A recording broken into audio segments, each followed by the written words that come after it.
everybody? Welcome back to the podcast. It's Thursday if you're listening to this on the day it comes out, but for me, it is Monday. And I'm recording this super early, and if I'm honest with you, I probably would have recorded this early Sunday morning, like 3 a.m. when I got home, but I had so much stuff going on. I was buzzing. I had a lot of editing to do, and Saturday was a huge day, and the reason for that is because of the title of this podcast. It is titled, They Said Yes.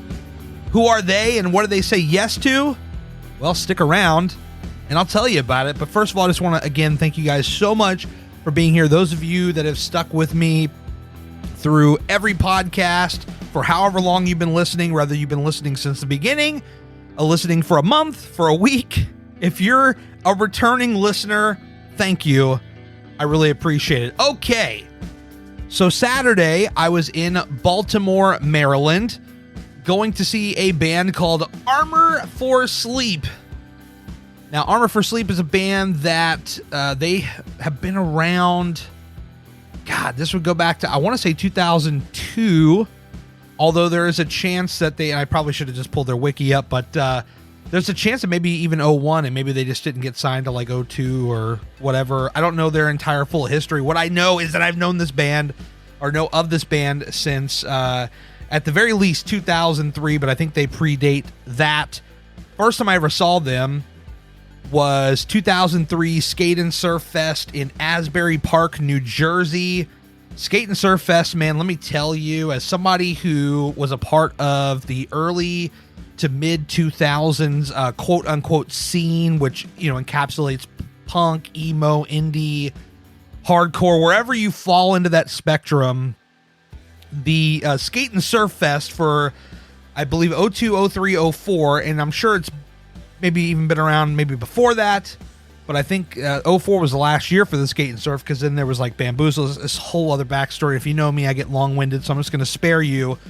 But 03, 04 Skate and Surf was like my equivalent of going to like a Woodstock, a Lollapalooza, or something to that degree. You just have this entire like large collection of bands that are playing at this festival, and I've saw so many incredible bands that played at this festival in 2003 and 2004. But my memory of Armor for Sleep comes on they played on the arcade stage. There was 3 stages that were inside the building. There was, I think, 2 stages outside, but you had the stage, the main stage, which is like the convention hall. Then you had the Paramount Theater, which was next door to that. But in the middle, they had this big open areas, like the passageway between, if you're going to like the main area, the main stage of the Paramount. And in the middle, they had a stage called the arcade stage, where actually a lot of fucking awesome bands played.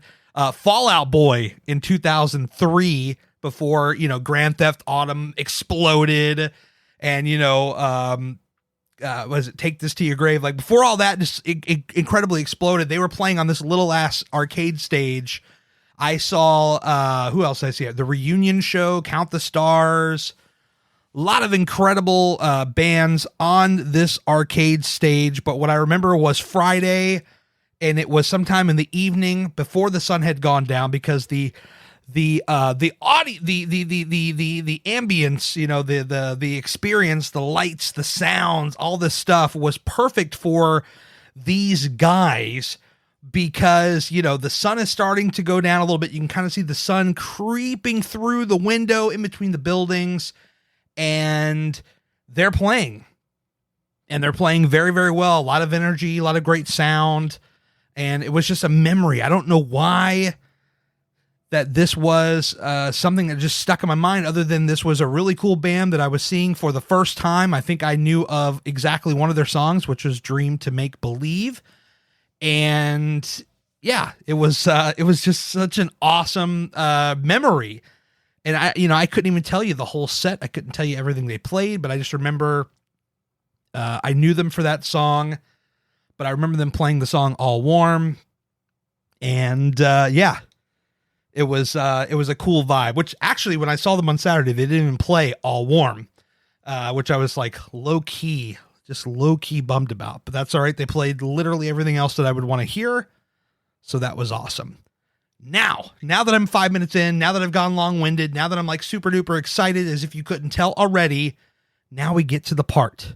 You know the Who, Armor for Sleep. Now let me tell you about the Yes. So, before the pandemic, they had announced that they were going to do the anniversary, the 15-year anniversary of the album What to Do When You Are Dead, which is an incredible album. I feel like, to me, I like their albums equally, but clearly this is the one that I guess, a lot of people cling to the most. This was probably their most commercially successful, as far as like getting them more visibility and getting them out there. This is the one that did it for them. This is the one that got everybody like super duper excited. It even had this amazing song called Remember to Feel Real. Awkward pause. Where's the music? Oh, it's muted. It's muted. I was going to give you guys a sampling of the song right here.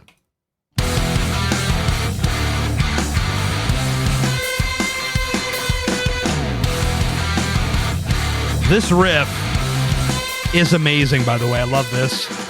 So here's the truth, you were right all along. Okay, so that's like 15 seconds. I don't want to play anymore. I don't want to get like sued or anything. But Armor for Sleep, amazing. That's my favorite track on the whole record, probably because I love the crunch of the intro and just the whole song overall. But that's a sidebar, and we're here for the actual main story. So, before the pandemic, they announced that we're going to do a 15-year anniversary tour of What to Do When You Are Dead. They're going to play the album from front to back, including that amazing song that you just heard a snippet of right there. And they were going to have a meet and greet where you could, meet the band. And I actually had never met Armor for Sleep. I do believe I was at a merch table at Skate and Surf, and Ben, the singer guitar player, walked by, and I might have said, "Hey man, what's up? Cool set." He's walking by. There's no like real, like true meeting. Like, "Hey, I'm Gary. Hey, I'm Ben. What's up?" And just chatting. I think it was more like, "Hey, what's up? You guys are awesome." Something like that. Just the briefest of interactions. So I decided, number one, I'm going to the show. Number two, I'm going to get this meet and greet. So, cause I was like so excited to tell them about that Skate and Surf memory that I had that I referenced a few minutes ago. And that was actually the last time I ever saw them live, back in 2003, which seems like a really long time ago because obviously they would have toured multiple times, like for Dream to Make Believe, What to Do When You're Dead, so on and so forth. But I think the problem was that they usually played either Baltimore or Richmond, and at the time that they were an actively touring band, I did not drive. So the shows that I got to, I was incredibly lucky to get to. And I guess I just didn't have any friends that loved Armor for Sleep as much as I did. So it was a little bit harder to get them to go to an Armor for Sleep show. That's my best guess as far as why 2003 was the first time I saw them. And this past weekend in 2021, 18 years later, is the next time that I would see Armor for Sleep. Because even when I told them that in the meet and greet, they were like, "Wow, that's really the last time you saw us." And I wanted to go on and on about, probably my thought of why, but then I realized, no, I have a greater purpose here. So I met them. Okay. Let's rewind back just a hint more. Bear with me, folks. I'm just super excited, and I promise I will get to the point of the podcast. You have my word.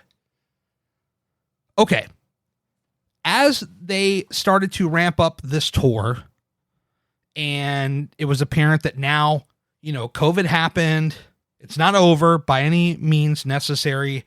However, we are in a better spot where things like concerts can occur to a packed house, and, you wear a mask or you don't wear a mask. It's up to the discretion of the venue, the band, and if people want to wear it or not. I wore mine.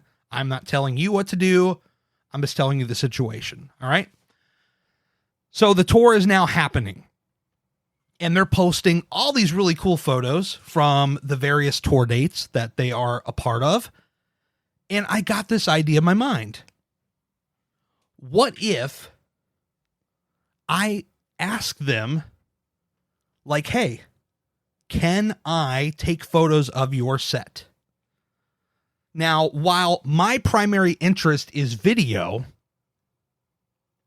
I also enjoy taking photos. In fact, whenever I go to concerts, this is the craziest thing, because I know what people will say. You pay all this money to go to concerts, and all you ever want to do is have your phone out and you're taking pictures. Why is that? Because I have a passion for taking photos. The problem is I don't work for anybody that will give me access to a show to where I can bring my professional camera to a concert. Now, then you could probably make the argument, hey, you should probably find people. You're right. I should. I'm also introverted. I'm also like nervous and shy to ever ask for anything, which is what we're going to get to here in a moment. And so I always go to these concerts, and I just pull out my phone, and I try to get as close as possible, front row or close to, and I would usually sneak in like a point and shoot camera. I actually don't have a point and shoot camera at this moment, but I have my phone. That's okay. It's not the best, but it's okay. But that's my love. I love to go to concerts and just take photos. Am I like this amazing photographer? No. Am I a professional? No. Do I have a passion for taking photo and video? Yes. I have a great passion for it. So my thought is, what if I just simply ask them?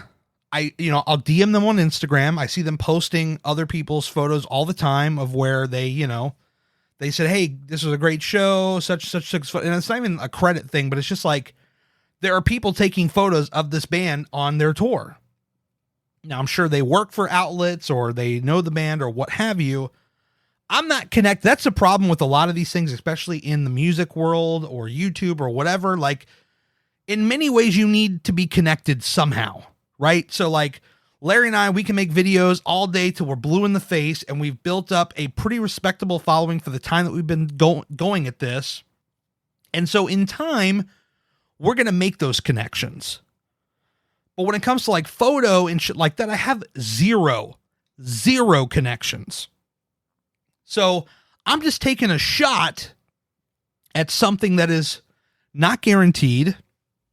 I expect to be turned down, and that's just the end of it. Okay. So I DM them on Instagram. No response. Absolutely no response. And I'm not even mad about it, because here's the thing. When you're a band, you're going to get, all sorts of notifications, interactions, these messages. Like when you have some sort of an account where you are either a creator account, a business account, something other than a personal account, messages from people that you do not follow or have not messaged with previously get thrown into a completely different other folder. To be fair, I might have had a slightly better chance if I commented on one of their posts, but then like they don't know me, they don't know my cadence, they don't know my personality, excuse me, they don't know who the fuck I am. Like, they can look on my Instagram and they can see photos that I've taken at other shows. And that was kind of what I was banking on, was they were going to see the photos that I had on my Instagram and say, okay, he's all right. Yeah. What the hell? Yeah. Or nah, those are okay, but we don't really need a photographer, whatever the reasoning is. This is all the thoughts that go in my mind. Okay. So I'm like, all right, cool. I'm just going to DM them. There's no response back. Okay. I'm probably in this other folder. Like, I'm never going to be seen ever unless they happen to go check, and then it's going to be too late. The show was like 3 weeks ago, and they're like, oh, hey, sorry, I missed this. Maybe we'll catch you in 5 years when we're touring again. But I was just like, all right, I should just like literally go to the show and just ask them, like, what's the worst that could happen? Right. So I pack my camera bag, which is pretty much always packed. But what I mean by that is I'm charging batteries, clearing off memory cards. I carry my camera bag with me at all times.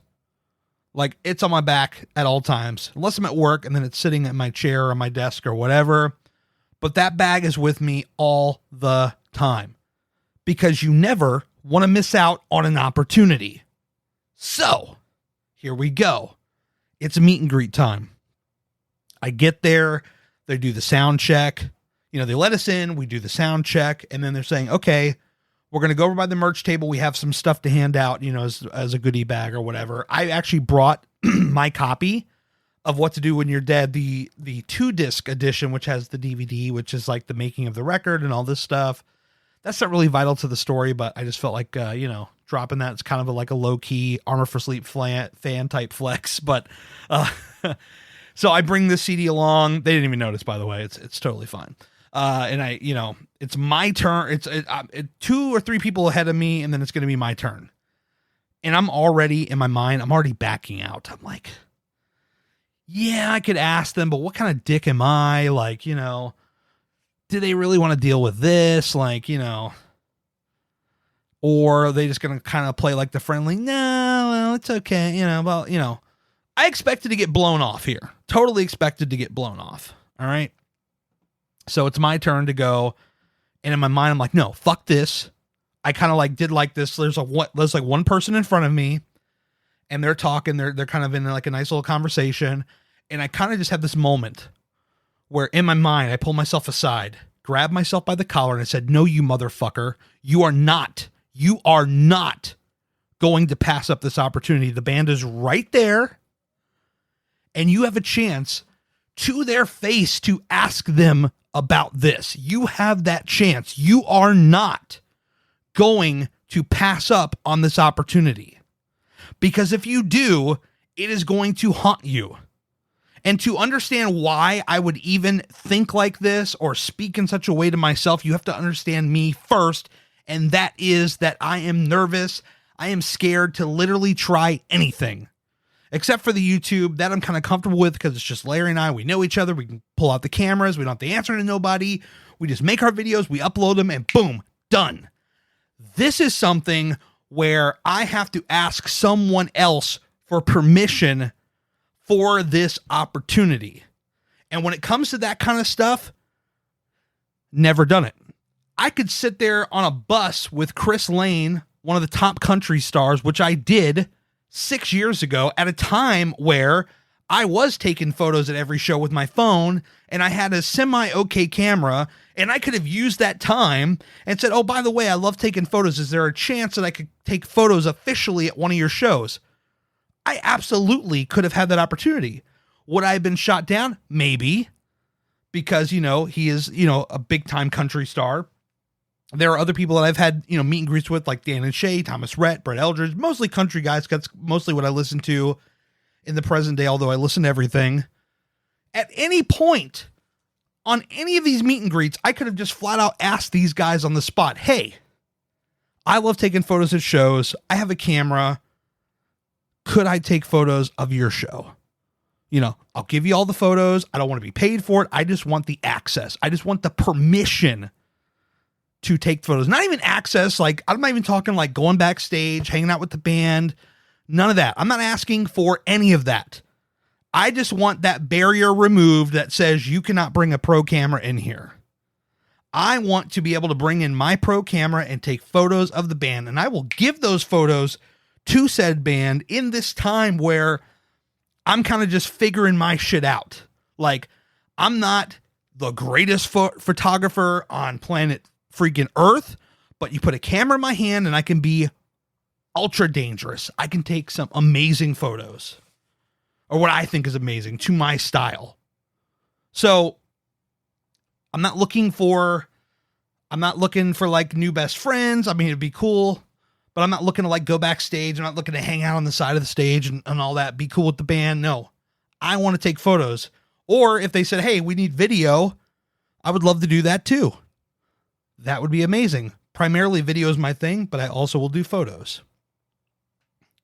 I just realized now we're 20 minutes in, just about, and I haven't even got to the whole punchline. So I have that talk with myself and I'm like, all right, dude, you're going to do this.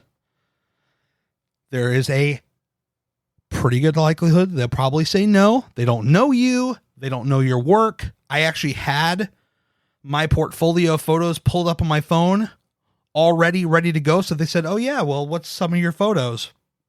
Pull out my phone. Boom. This is what I take. And if they like it, they might say yes. If they don't like it, either they're going to flat out say no or they'll find a nice way to turn me down. But either way, win, lose, or draw, I'm okay with it. But I need to put myself in that chance to ask for this thing to potentially get it. Because if you don't ask, you don't get. And I can't tell you how many times in the years that I've been on this planet, 39 to be exact. Yes, I just dated myself very quickly right there. I can't tell you how many times I've heard that very bit of advice. You don't ask, you don't get. And many times in my mind, I have passed up that opportunity multiple times over because, quite simply, I didn't have the balls to ask. Back when I used to do internet radio, when I used to interview celebrities, I was given phone numbers. Hey, text me, let's talk sometime. Say what's up. It's happened. Did I ever text that person? No, because I didn't want to be a bother. I didn't want to be a burden. I didn't want to be that guy that's bugging them. I didn't want them to think, oh, I just did this guy's podcast or internet show. Now he's going to be asking me for free tickets or whatever, or what, this is all the shit that goes around in my mind. And literally all this stuff just builds up in my mind because I couldn't just simply ask for a yes or no answer until Saturday. There we go. 21 minutes in. Now we're getting to the good shit. Strap in. So I'm next. I walk up, I introduce myself. I hand them my CD. I said, hey, can you guys sign this? It's kind of cool. They're all there. They can sign it. And I'm telling them the story about the skate and surf. And, then I think it was, who was it that made the comment about, I really can't remember at this point because my mind is just going crazy at this point. But one of them was like, hey, I can't believe, how has it been that long since you've seen us? I was going to explain the car thing. And then I realized that they were trying to, get this thing. I was towards the end of the line. So they're trying to get, not that they were rushing anybody, but I can kind of tell like, hey, we need to get this wrapped up because we got to get ready to open doors. And there's a whole other situation outside that we'll get into in a second. But I go to that story. I tell them about that story. And I said, oh, by the way, I would love to ask you guys, I don't know if this is possible. And there's kind of that look like, oh shit, what's this guy going to ask for? What does he want? And I was like, can I take photos for you tonight? I'm not a professional. I don't have a job with anybody in particular, but I have a camera across the street in my car. And I would be honored if I could take photos of you tonight. And Ben said, yes, you can. And that was it. I said, thank you so much. I fist bumped him because, COVID and the handshaking. I haven't done that in a while, but I gave him all a fist bump and I said, thank you so much for this opportunity. It really means a lot to me. He calls over this woman who I believe was the tour manager. I don't know if she's the tour manager of the whole thing or she works for Armor for Sleep specifically. I have no clue. I didn't even get the lady's name and I should have. And I wish I got her name because then I could thank her properly. As if I didn't thank her like 10 times that night as I saw her throughout the night. But he called her over and said, hey, this is Gary. He's going to take some photos of us tonight. And can you get him set up with a photo pass? Because the Baltimore Soundstage venue does not permit pro cameras, as most venues do not. Can you get him a photo pass? Yada, yada, yada. They're off to go do band shit before the show. And she goes and gets me this wristband and says, all right, here you go. Go ahead and get your camera, come back. We're opening doors in like 15 minutes. And then, so I'm bolting and I'm like running across the street. I get my stuff. I come back. The security guy was a different guy. So he did not know me. He was not the same guy as the security that was there when I left like all of 10 minutes ago. So he sees the camera. He's like, oh, hold on a second. I'm like, yeah, the lady, I think I said tour manager because that's who I thought she was. She already gave me this pass. I pointed my wristband that she gave me and the guy's like, well, I got to go check it out. So he goes and gets her and she's like, oh yeah. He's fine. He's totally in the clear. But they're staging us outside because it's like still 10 minutes of 7. They're not ready to open the doors up yet. And there's this whole situation at Power Plant Live. Now Power Plant Live is an entertainment complex, which is exactly one block from the Baltimore Soundstage. It is a collection. There's like a Ram's Head Live, which is a concert venue. There is a number of bars and restaurants, etc. And supposedly there is like some sort of a gas leak. That is what my interpretation of from hearing different people whispering and talking. And they are trying to push everyone down a block or two for safety. And because we're that next block, there is the thought that they're going to need to move us. And so one of the people that works at the club, not anybody associated with the tour, they're like, oh shit, like we might have to cancel the show. And I'm like, oh shit, I just went through all of this. I built myself up. I got so freaking nervous. And now they're going to cancel this goddamn show and I'm not going to get to take any photos. And oh boy, this is just going to be a mess. So the fire marshal, a couple of police, they go into the venue. They go, I believe there's a downstairs to this club and they check everything out and they say everything's fine. And the doors can open. I think it's like maybe 10 minutes later, 15 minutes at the latest, past 7. And then we're in. So then I make my way over to the front of the stage. And you have the barricade, which holds back the people in the audience of the show. And then you have the stage. And there's this little area in between where security normally will go to get crowd surfers, out of the pit if they need to be pulled out of the pit. And also, this is where the photographers go. Excuse me. Sorry about that. This is where the photographers go. And there you go. So I'm able to go in there. So I'm standing on the outside of the area because I just don't want to just walk in. There's no other photographers in that area yet. So the tour manager comes up. She says, hey, I see you got your camera. Very cool. Have a good time tonight. No stage access. No backstage access, and it'll be the first 3 songs of each act, and then you have to get out of the area, which I was like, okay, 3 songs, that's fine. That's, and I think from in my research, that is standard for pretty much any photographer, unless you actually work for the actual band. Then, of course, you can go on stage. You got gimbal shots, you're shooting video. Like, unless you actually work for that act, if you're just like a Johnny photographer, freelancer, working for the paper, magazine, website, whatever, you have the first 3 songs and that's it. You get nothing else.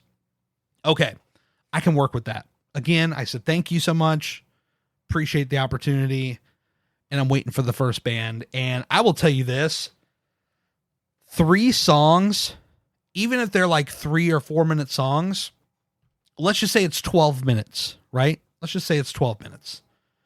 That might factor in, crowd applause at the end of the first or the second song, maybe a little bit of talking in between. That is like the longest 12 minutes of my life right there. Like, when Armor for Sleep came up, the first 3 songs, I already know those songs because it's the first 3 songs on What to Do When You're Dead. Car Underwater, Truth About Heaven, Remember to Feel Real. And all those songs are about 3 and some change. So at max, we're around 12 minutes. But, and even for the bands that I didn't know, the other 2 bands that Never Loved, and forgive me, I don't know the name of the opening act. I should probably go look that up because I have pictures of them that I need to post online. But these first 3 songs, they actually feel like forever. So you're up there and you're like, holy shit, this feels like crazy. This feels like wild. You're up there and you're trying to find your spots. You're trying to find the right angles of somebody, the right lighting with those people, a cool angle of like 2 or 3 of the members interacting on the stage. What is the singer doing something cool? Does the guitar or bass player have their bass or guitar held up in some cool, unique way? Like, there's all these thoughts. Now with Armor for Sleep, I feel like it was a lot easier because this is a band that I know. These 3 songs, especially because they happen to be some of my favorite Armor for Sleep songs, I kind of know, all right, Ben's going to hold out his voice here. He's going to sing a little bit up, like a little bit more amped in this particular spot. Like it's towards the end, he's reinforcing the chorus or whatever. And he's going to let it out right here. He might hold on to a note here. Here's this really cool bass line, whatever it is. Like, I know the spots, but with the other bands, I did not know. So this was my chance to, like with the first 2 bands, kind of figure out the lighting, figure out some of the angles, the position, what exactly my camera can do. The one problem that I had was that all I have is a wide lens, a 17 to 28 millimeter lens.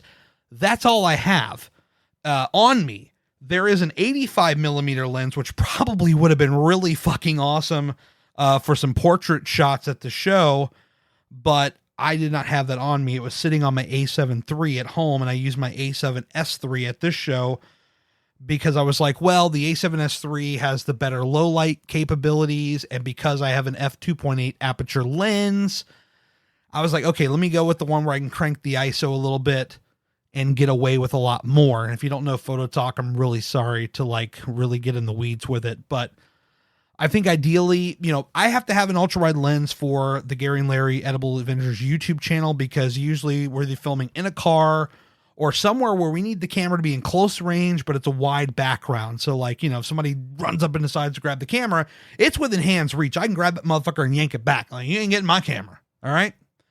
I have it within arm's reach at all times, but in the car, it's a lot more tighter because I'm sitting in the front seat and sitting on the dashboard. And with a 17 millimeter or even a 20 millimeter focal range, I'm in a position where I can still have an ultra wide look, even though the camera is so close. In a concert setting though, even though I've heard many people say like a 16 to 35, which is pretty close to what I had, is a good, you know, it's a good option for me. I think that with my style, the way that I shoot, a 24 to 70 probably would have been better. Or I could have even gone Tamron 28 to 75, because on most of the shots, I was maxing out at 28. Like I was going full on the fullest length of that lens, which is the 28. And, you know, that's just where I was with most of the shots. There was a couple of cool shots I can get super wide, but most of the shots were shot 28 millimeter. So I think if I had that ability to go 24, 35, 50, and then up to 70 millimeters, that would have been probably better in my favor. But lesson learned. I still got this opportunity, and I took the absolute best photos that I could take with the opportunity that I had, the experience that I had, and the short notice that I had.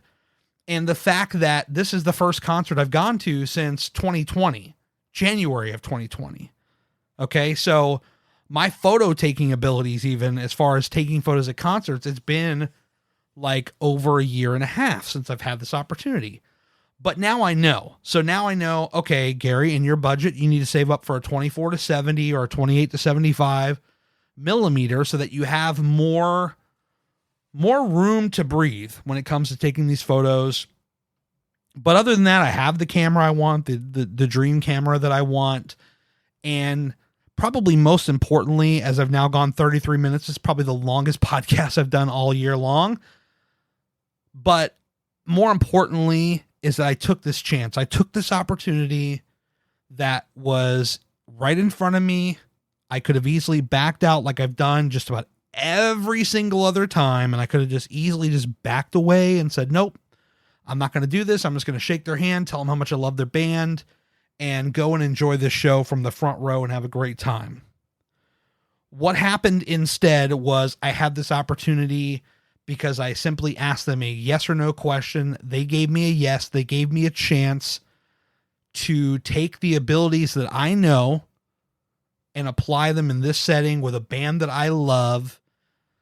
And I think the results are tremendous. And in fact, if you want to go see the results for yourself, you can head over to my Instagram at Gary Cantrell, where I posted, I think, like 10 photos. You can check out Twitter, which I posted a couple more. And I think Facebook.com/Gary Takes Photos, which is my photography account that I have not used in forever. There's also photos up there as well. So there's an entire slew of photos and options to check out. And it was awesome. And I think the photos will speak for themselves. It's very much my style, kind of dark with the very contrasty and colorful lights. That's just my particular style. That's the way I like to do my photos, whether it's shooting them, editing them. That's the style that I like. But I think all in all, it ended up being an incredible opportunity that I absolutely maxed out to the best of my personal ability. And the result that I got in the end was a night that I will never forget, a night that I bet on myself, and a night that could potentially pave the way for future opportunities, because now I know what happens when you take a chance like that. You take a risk that you could either get a yes or a no, and this is what happens if you get a yes. This is the kind of opportunity. So you hear the music. That's my cue to get the hell out of here. My God, I have no business doing a 35-minute podcast at this point, but it was an incredible night, an incredible memory. And if you're still here at the 35-minute and a half mark, you are the real MVP. Thank you so much. I really, really appreciate it. If you listen on an Apple device, if you like the kind of stuff I do here, leave a review. It helps out discoverability for new people to find this podcast. And with that, I'm getting out of here. Find me on Twitter at Gary Cantrell, Instagram at Gary Cantrell, all the things. Gary and Larry's Edible Adventures. Do all the things. And I'll see you next time. Thanks for listening.